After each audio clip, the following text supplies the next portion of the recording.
They call me traitor, snitch, spy. Strong. His Eminence personally granted me the strength to further his work.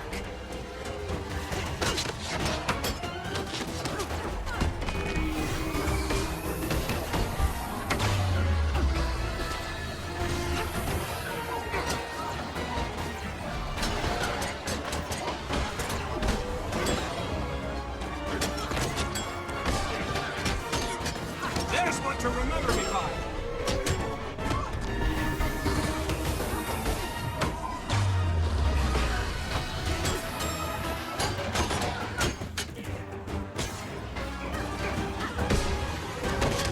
I know what I need to do. I must destroy you, for the Vizier and for King Joko.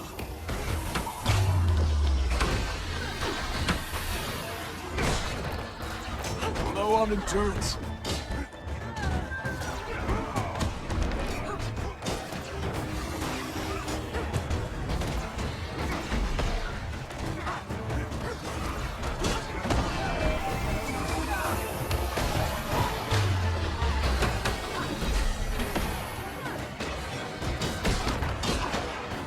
I chose you.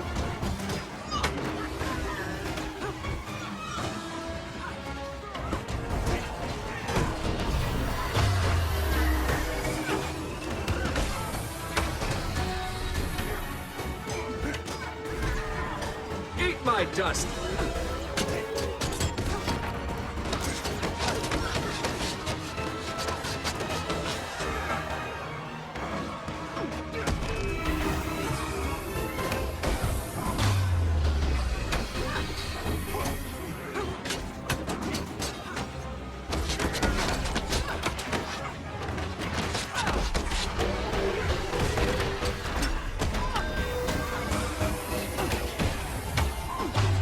I can't lose. Joko's will flows through me. Take that.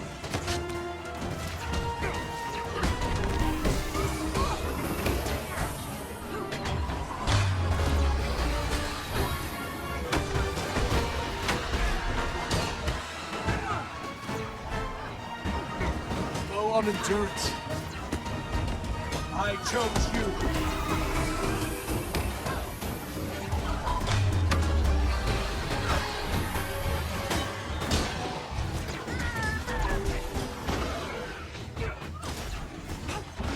You can never have too much treasure. Hello guys, welcome to the channel. This is Baby Roll. In today's video we are updating the Druid build for open world solo PvE. So if you're familiar with my series of best builds, they are builds which you don't need to change anything. They will adapt to any situation. They have the survivability, damage, crowd control to break any defense bar, and all what come with it. Stun breaks, condition cleanses, everything possible, so the build would be complete. And this is the Druid one. And if you have watched already my Untamed build, which basically an invincible Untamed build, it was very powerful, you will find it set up like this. And the damage of it, completely alone, running in the open world, no one with you, hitting a champion or a legendary, you were able to peak at 17k DPS.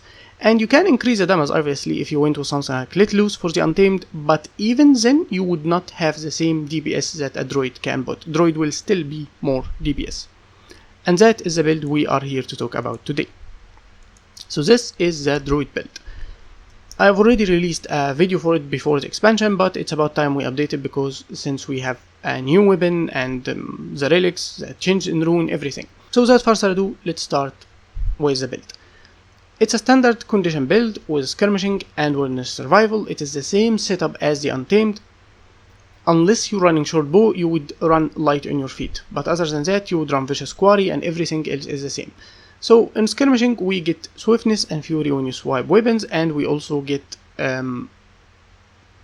hunter's tactic which support our power damage. However, this is not a celestial build, this is a full condition build, and we will talk about it when we get to the gear. So our critical damage stuff is not really that important, but it will add to the DPS anyway. So we also go with sharpened edges. It will count for bleed on critical strike. 33% of critical hits will apply bleed from you and your bit. And even if we are mainly condition build, we will still have some critical hits, which mean it will trigger. So it adds nicely to our DPS, and the other choices are irrelevant to us. We want DPS, we already very tanky and we have nothing to do with extra vigor and we don't play traps. And the second choice is hidden barbs. You can play condition druid without it. It's 33% increase to bleed damage. And like I said, if you're playing with axe, torch, dagger, warhorn, this setup, if you have no short bow here, you would run vicious quarry, which will make critical strike from fury or 40%, which will give you a huge amount of critical chance. Will help also sharpened edges. As you see, our critical chance is 5%, but once we have fury it's 45%, so close to half of our hits can be critical. And it will also give us ferocity, so it will add a little bit to the DPS even if we're not running much power, especially both of our weapons are hybrid, so they have some power damage tied to them. Now the other trait is wellness survival. It's basically around dodges, so you get endurance recovery 25% faster, this yellow bar for your dodges, and every time you dodge you will trigger protection to you and your bit inside combat, and that protection from any source on your bit will heal you. And that's why we are running a Jacaranda and the turtle.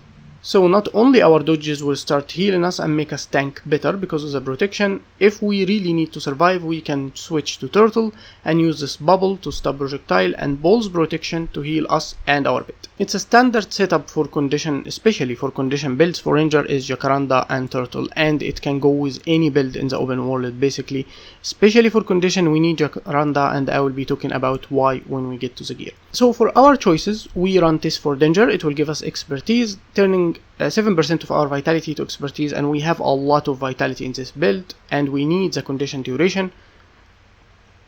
It is way more effective than running Child of Earth on Druid. Even so, Child of Earth will give you Immobilize, which will trigger Blood Moon, which a lot of damage. However, the new era of all condition ranger build probably will need expertise way more, and also again we will get back to it in the gear.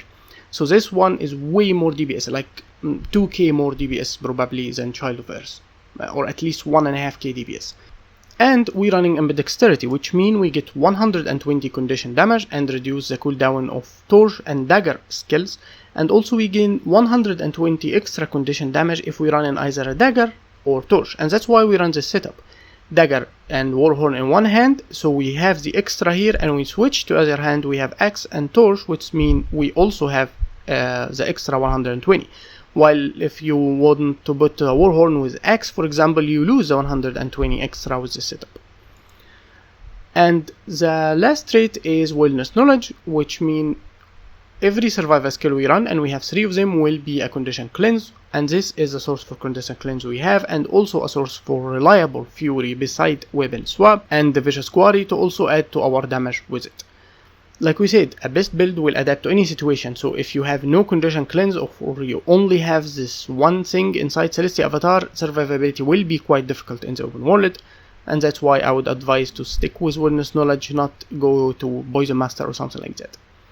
Now for Druid itself, it will unlock the Celestia Avatar for you, and it is this mechanic that will fill from power damage or healing, and also will fill with an interval from trait Natural Mender on its own.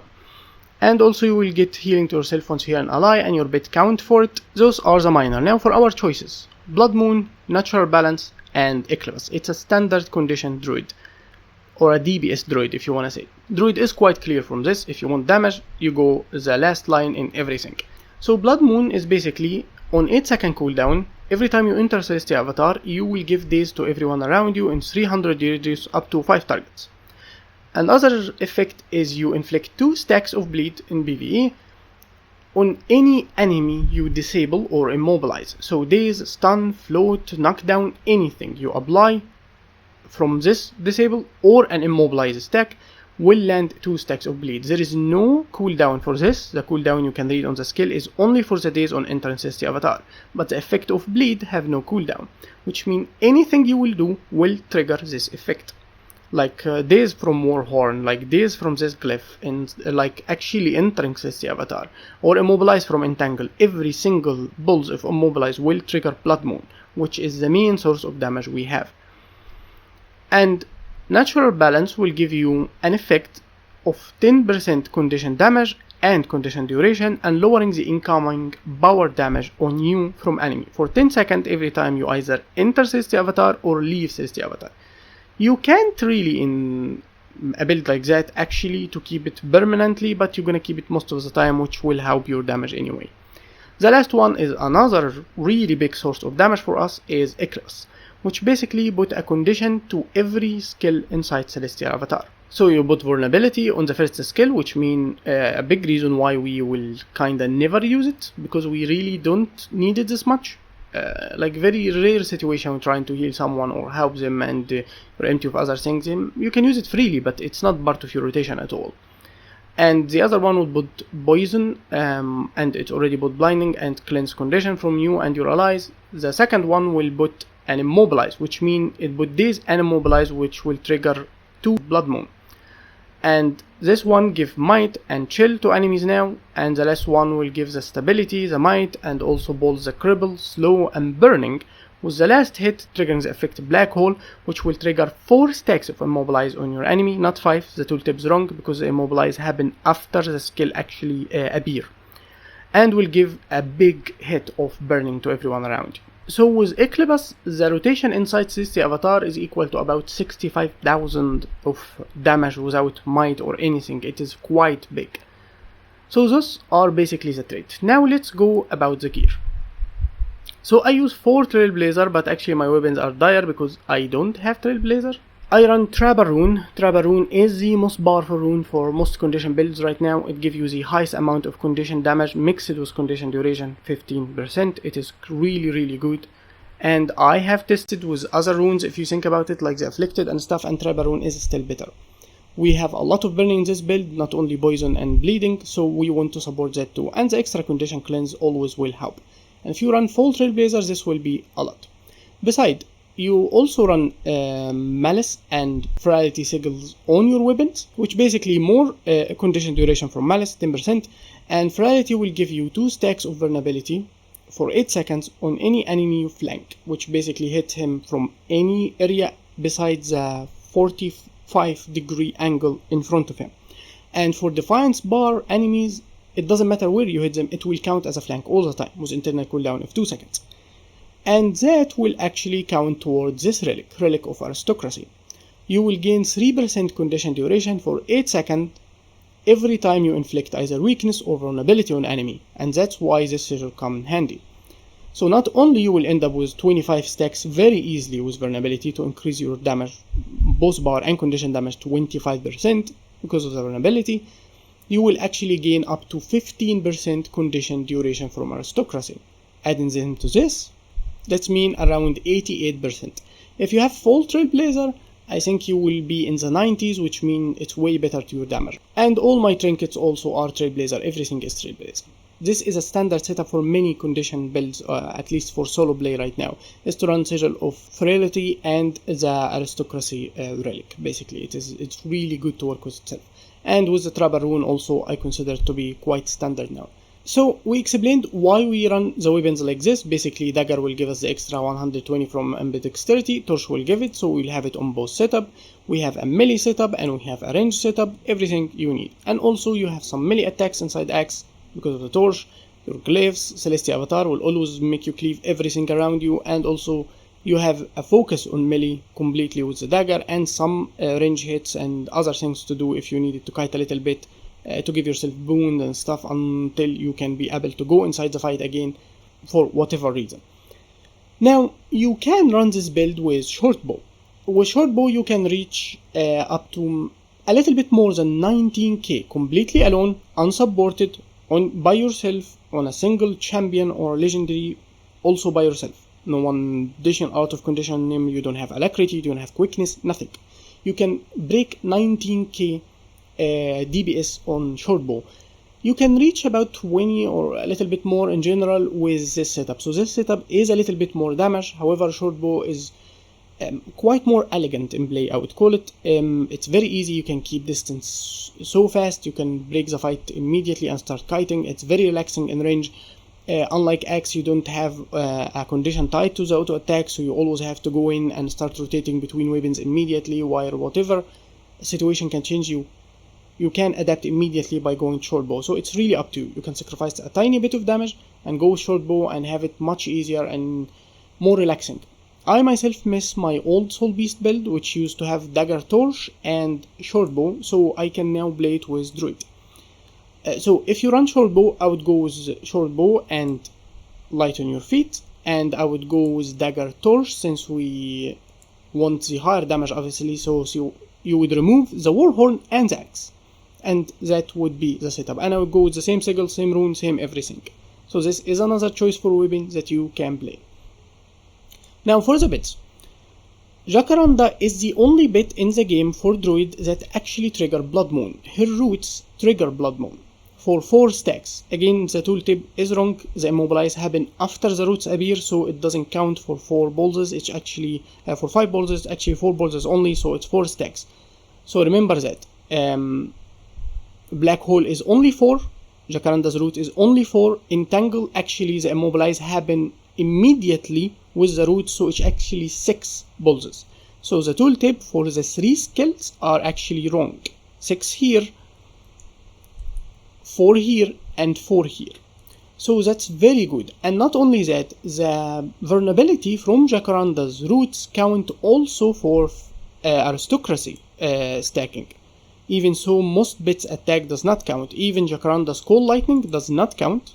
The vulnerabilities that come from this, any bit that will put vulnerability, it will not count through aristocracy, but the roots actually count. That's why we said Jacaranda is the best bit to use right now. Not only she's tanky, she can heal herself, even cleanse herself with her own skill. This one, she also have a good CC with the roots themselves, and it will trigger Blood Moon and triggers the Ferality Sigil. And since you would run it with any condition ranger right now, then you will always use Jacaranda, not another bit. And the most tanky bit to help you survive is actually the turtle, because the bubbles that will shield you from projectile and spam protection, and protection will heal you from the trait Druid growth, as we explained. Heal both you and your bit. So lowering the damage incoming to you, healing you and your bit, it is just very good. And the bit itself have CC. If you really stick to the enemy, it will use the launch on everything around it, so it will help with everything. So that is a very standard setup for bits. Now for your skill, we go with Troll Engwand. It is the highest healing, it's survival skill, so it will give us cleanse. It have only 20-second cooldown. And we go with Glyph of Alignment. It's only 20-second cooldown, will hit everyone around you, 5 targets to 300 radius. It will give 3 bleed, it will give weakness, so it will also trigger the Ferality Sigil. And it will give Immobilize, which will trigger a Blood Moon. So it's close to 10k in damage, and also will trigger Blood Moon for an extra 5k in damage. And we have Sharpened Stone. It's another survival skill, so condition cleanse, and will give you 10 stack of Sharpened Stone to apply to any number of enemies. And our stun break is Glyph of Equality, and it will give stability to us and our allies. It's a stun break and will give daze, and daze will trigger Blood Moon again. And last one is Entangle. Entangle will put its own 5 stacks of bleed and will put 6 stacks of Blood Moon. So 2 stacks of bleed from here, 5 for 6 time, which basically mean 12, and 5 from here, which mean 17. So another thing you could run or think about is actually Signet of the Wild. Signet of the Wild will actually pulse 4 immobilizes to everyone around you, so, and every stack from them will mean a Blood Moon trigger, which means 4 Blood Moons attacks to every enemy around you. But however, I don't run it because I want the survivability skill to actually give me a cleanse at least, to add a little bit to what I have now. So I don't run it against Sharpened Stone. Even so, it's more damage to multiple enemies, it is less damage for a single enemy. 1 stack of Blood Moon is equal to 2 stacks, because basically it's 2 stacks of bleed, and one of them is equal to 1 Sharpened Stone. So 4 of this is 8, but while Sharpened Stone is 10. So against Sharpened Stone is not really the best option. It's lower damage on a single target, even if it's more on multiple targets. You can run it against Glyph of Alignment, they are basically the same damage. However, the Glyph is faster cooldown, which means a little bit better. It gives you the weakness, so it can help a little bit with aristocracy. Besides, if you ever need it inside Celestial Avatar, you can heal yourself a bit and cleanse condition with it. So it has multiple uses, and that's why I'm not running the Signet. Now let's talk about your rotation. So inside Celestial Avatar, I already explained my rotation in the older build video, and it is the same. It's basically whenever I enter Celestial Avatar, I will go with skill 5 immediately and cast skill 2. It doesn't have a cast time, so you can do it while using another skill normally. And after finishing that, I will go with skill 3 and then 4 until I can cast 2 again. Once I cast 2, I leave. This is basically the best rotation inside Celestial Avatar, so you can do the most damage possible before leaving Celestial Avatar and gaining a little bit of might to you or into your bit or anyone around you. For the weapons themselves, most ranger builds are quite spammy. You can use your skills quite freely. However, you can stay inside the weapon only for the priority skill, which what I call this one. If you have like 2 seconds only to use instinctive engage, then wait until you can have it, because the 3 seconds of quickness can help you a little bit, and also the slow will count to a defense bar break, so it's quite nice to have not only damage. And also Call of the Wild. Other than that, immediately move from a weapon to the other immediately whenever you need. And I quite spam my skills of cooldown unless I think I really gonna need to survive, so I want my stun break, but I spam it because it's a source of stability. So for a moment I will not even need a stun break if possible. And I will have a lot of health, so in case I take in damage I can still survive and start kiting and healing after I just get up from that stun. If you want to keep it whenever you actually need the stun break, that's a smart choice, but if you're really going ham on the damage, you simply use all your skills. And that's how it's going to look. I will be starting on Axe Torch, for example.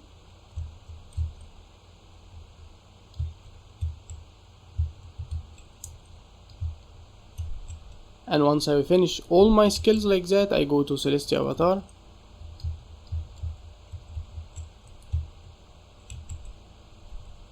Like I said, we waited for this one, and then we immediately, for the quickness one, and then immediately we move to the other way. And I don't wait for skills.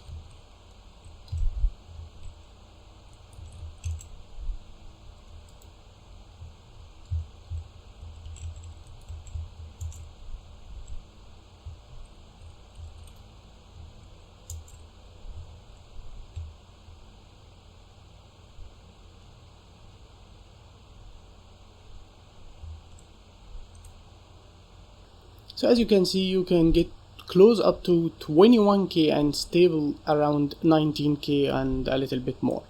You can be around the same 19k if you run short bow, so you don't have to have this setup. And like I said, with short bow I would prefer to go with dagger torch, a completely melee focused set, and short bow. And I might be running it like that if I ever want to run druid, and it's much more fun to me. I want to compare this build with the condition Untamed in case you're wondering which one you should play. So this is a little bit more damage, and if you run to short bow, for me at least, it's considerably a little bit more fun. I really love short bow as a weapon, and I hate it with Untamed because of how the Unleash Ambush skill work. So if I really want to play with a similar setup to my very old soul beast, like back around like 4 years ago or something, you can find the build in the channel, then I would run Druid but with short bow and dagger torch. And it is still a little bit more damage than Untamed, and also if it's a pure condition build, in case I want it, it's not celestial, so you can get to enjoy seeing those really big numbers in damage. There is not much reason for it. There is actually reasons why Uncalled Untamed is my main. So what lacks in Druid against Untamed is it does not have power damage, since it's not running celestial gear. If you're in PvE and you're trying to destroy a structure, something that can take only bar damage for example, you lag a little bit behind, you will feel a little bit slow. And also a quite big problem with this build is it does not have boon removal or boon rip or corrupt from the enemy. There is no way for you to deal with enemies' boons. And with Soto's Rift, the new things we have, and even for End of Dragons many mobs will actually trigger protection and resolution and stuff like that, which means it would lower your damage significantly by 33%. Some of them almost the entire fight, and that is quite bad. And to fix that, obviously Arianet have given away to any build to actually fix that, to an extent, which is the Eye of Ceros. This one, it will rip around like 7 boons once you use an elite skill. Constantly from every enemy around you, it will keep ripping some boons, but that will lower your damage to basically, with this setup, if you change this, just only this relic to Eye of Ceros, you would have the same damage as Untamed, which means now this advantage is gone. the advantage of higher DPS. So that is a very big downside to playing in the new maps and stuff. If the build does not have boon removal, it can still burn through things. You have a lot of damage and you can burn through many things. You don't really care. It's for enemies to have boons. However, like I said, I'm comparing builds for you to make a better choice. I for myself would be obviously playing mostly Untamed. It is the best. However, Druid, it can be, at least with Shorebo for me, can be more fun to an extent from time to time if you run it, especially in Bath of Fire and maps like that when you don't really need the boon removal. It can be very, very strong anyway. So it is another choice to you. It is the highest damage if you're just trying to do things faster and nothing hold you back, like enemy doesn't have resolution or anything. So it is a really strong choice comparing even to Untamed. But the downside is you don't have boon removal and you don't have power damage. Other than that, it's completely perfect. And it is a little bit less survivability, obviously. So that's it for the build. I hope you enjoyed and find it informative, and leave me any questions you want in the comment, and I'll be seeing you next time.